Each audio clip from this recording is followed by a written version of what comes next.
देखो कौन आया, देखो देखो कौन आया, देखो देखो कौन आया, देखो देखो कौन आया,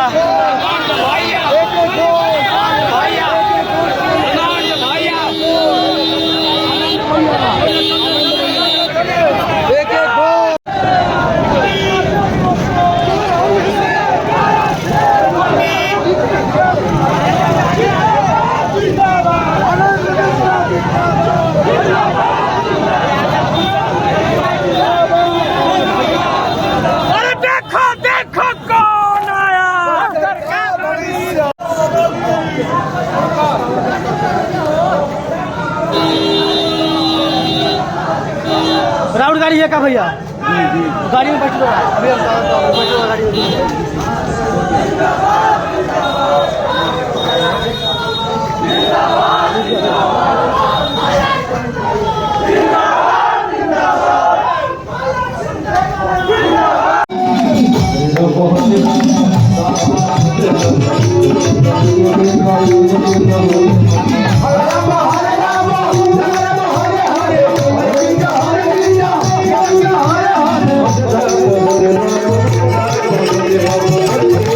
Hare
वो तो ठीक है, हम लोग मोदी में अभी भी है। वो तो गलती प्रत्याशी में टिकट चल गया है तो हम लोग कहीं नहीं हो जाते हैं, लेकिन उनको भगाना है ये बात